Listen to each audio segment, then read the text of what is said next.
Hello बच्चों, कैसे हैं आप सब। कामना करते हैं आप स्वस्थ होंगे, खुश होंगे और अपने घरों में सेफ होंगे। आज हम अकाउंटिंग इक्वेशन के ऊपर एमसीक्यू क्वेश्चंस लेके आए हैं। तो हम आज एमसीक्यू क्वेश्चन देखेंगे किस तरह से करने अकाउंटिंग इक्वेशन पे। अब हम सारा रिकॉल करते हैं अकाउंटिंग इक्वेशन को। तो स्टार्ट करते हैं वीडियो। फर्स्ट क्वेश्चन है, what is a correct statement. ये मैंने आपको लास्ट वीडियो में भी बताया था कि what is a correct statement. आप देखिए करेक्ट स्टेटमेंट क्या है, आप ये ध्यान दीजिएगा। करेक्ट स्टेटमेंट मेरी क्या है।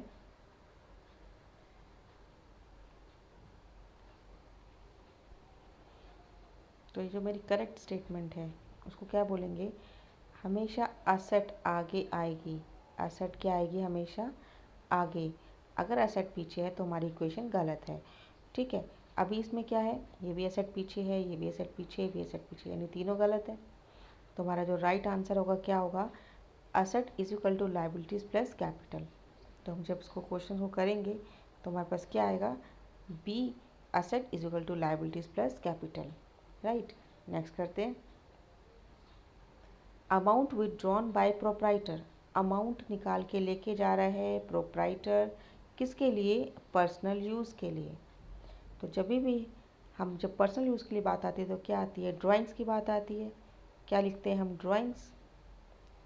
तो ड्राइंग्स क्या होता है, ड्राइंग्स कैश को भी माइनस कर देगा और कैपिटल को भी माइनस कर देगा। यही करते थे हम जब भी हम अकाउंटिंग क्वेश्चन बनाते थे। तो हम क्या करते थे, जब भी ड्राइंग आती थी तो कैपिटल में से माइनस होता था और कैश में से भी माइनस होता था। तो हम क्या करेंगे, बी। नेक्स्ट करते हैं, an increase in one asset is accompanied by a, क्या, देखो एक असेट इंक्रीज होती है तो दूसरी असेट डिक्रीज हो सकती है। जैसे मैंने मशीनरी खरीदी, कैश में पेमेंट कर दिया, तो कैश मेरी क्या है, असेट है, तो कैश कम हो गई, तो डिक्रीज इन अदर असेट हो गई। इंक्रीज इन लायबिलिटी, मैंने मशीन तो खरीदी लेकिन मैंने उधार में खरीदी। राइट, ऐसी इंक्रीज इन कैपिटल। तो इसका आंसर क्या होगा, ऑल ऑफ दीज।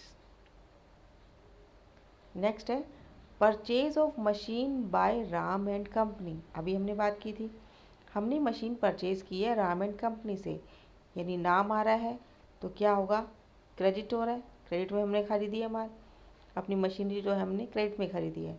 तो क्या होगा, असेट तो इंक्रीज़ हो रही है, क्या हो रही है, असेट तो इंक्रीज़ हो रही है, मेरा क्रेडिटर भी बढ़ रहा है, यानी असेट इंक्रीज़ हो रही है और लायबिलिटी भी इंक्रीज़ हो रही है। तो हमारा क्या होगा इसमें, बी।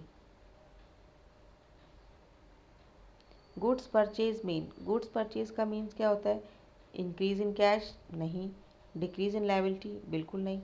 इसमें तो हमें परचेज आ रहा है। ठीक है, तो परचेज आ रही है, गुड्स आ रही है, तो स्टॉक बढ़ेगा, तो हम कहेंगे increase in stock. Payment of salary, जब हम सैलरी का पेमेंट करते हैं तो ध्यान रखिएगा क्या करते हैं, हम कैपिटल में से भी डिडक्ट करते हैं क्योंकि एक्सपेंस है मेरा। सैलरी क्या है मेरा, सैलरी मेरा एक्सपेंस है, और एक्सपेंस और इनकम को हम कहाँ लगाते थे, कैपिटल में प्लस माइनस करते थे। अगर एक्सपेंस है तो माइनस करेंगे और अगर इनकम होती तो हम प्लस करते, किस में, कैपिटल में। तो क्या होगा, deducted in capital, very good. Added in liability, बिल्कुल नहीं। डिडक्टेड इन कैश, क्योंकि कैश में पेमेंट जाएगी सैलरी की, तो डिडक्टेड इन कैश। तो बोथ क्या होगा, बोथ ए एंड सी हमारा आंसर ये ठीक होगा। राइट, नेक्स्ट करते हैं।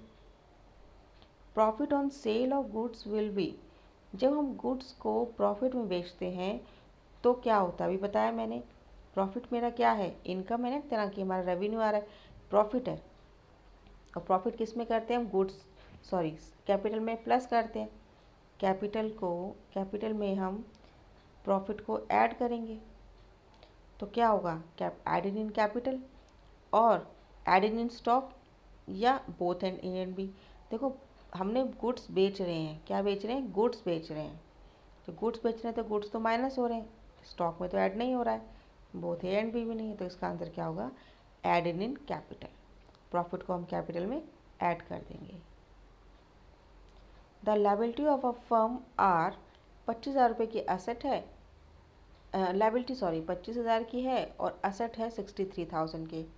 तो इसमें कैपिटल क्या होगा, सिंपल है कि हम फॉर्मूला क्या लगाते हैं, assets is equal to liability plus capital, और हमें कैपिटल निकालनी है तो asset minus liability is equal to capital.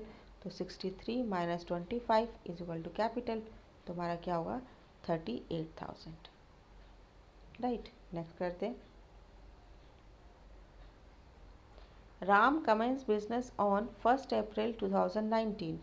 Ram ने बिजनेस स्टार्ट किया है 1 अप्रैल 2019 को कितने कैपिटल से? 6 लाख कैपिटल से। 31 मार्च 2020 को, यानी देखिए ये उसकी ओपनिंग है। क्या है इसकी? Opening capital. बात हम किसकी कर रहे हैं? Closing capital. तो क्लोजिंग असेट इसकी इतनी है और उसकी लायबिलिटीज इतनी है। जब भी किसी भी क्वेश्चन में अगर क्लोजिंग की बात चल रही हो, हमें ओपनिंग से कोई लेना देना नहीं होता है। यानी जब हम कैपिटल निकालेंगे तो हम क्लोजिंग कैपिटल निकालेंगे तो क्लोजिंग असेट होगी और क्लोजिंग ही लायबिलिटी होगी, ये ध्यान रखिएगा। तो कैपिटल क्या है मेरा? कैपिटल मेरा ओपनिंग से कोई मतलब नहीं है, हमें सिर्फ क्लोजिंग देखनी है, असेट कितनी है, लायबिलिटी कितनी है। तो हम एसेट में से लायबिलिटी माइनस करेंगे तो कितना आएगा आंसर? 7,50,000। नेक्स्ट करते हैं। Capital will reduces by. Capital कब रिड्यूस होती है?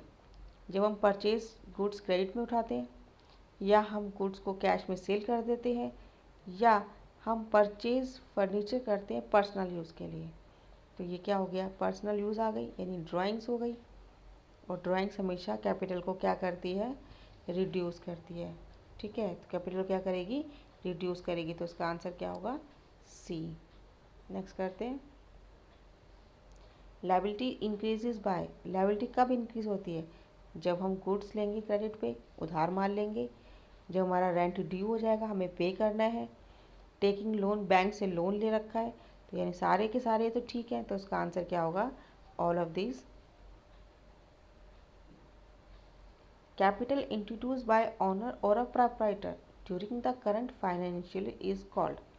कैपिटल और इंट्रोड्यूस की है किसमें? In the current financial year में। तो इसका आंसर क्या होगा? जब भी कैपिटल दोबारा इंट्रोड्यूस होती है, पहले तो हमने कैपिटल लगा दी बिजनेस में स्टार्टिंग करने में, लेकिन ड्यूरिंग द ईयर कुछ और भी प्रॉब्लम आ गई, या बिजनेस को और आगे ग्रो करना है, उसके लिए और कैपिटल चाहिए, तो ऐसे कैपिटल को हम इंट्रोड्यूस करते हैं बीच में। कहीं भी जब भी हमें ग्रो करना है बिजनेस को, हमें मनी की रिक्वायरमेंट है, तो हम इसको और पैसा लगाते हैं अपने बिजनेस में। तो ऐसी कैपिटल जब बीच में कहीं पर लगती है, शुरू में तो कैपिटल होगी, लेकिन जब कहीं बीच में अगर कैपिटल इंट्रोड्यूस होती है तो उसको हम बोलेंगे एडिशनल कैपिटल। राइट बच्चों, तो ये थे क्वेश्चन, और क्वेश्चन आई थिंक आपको अच्छे लगे होंगे, समझ में आए क्वेश्चन। तो और नंबर कितने हैं आपके, टोटल नंबर में से आपके नंबर कितने हैं मुझे कमेंट बॉक्स में ज़रूर बताइएगा। और आपको वीडियो कैसी लगी? अच्छी लगी तो लाइक ज़रूर कीजिए, शेयर ज़रूर कीजिए, और सब्सक्राइब करना ना भूलें। आज के लिए इतना ही, अगली वीडियो में अगले एमसीक्यू के साथ मिलते हैं। तब तक के लिए good bye, thanks for watching, have a nice day.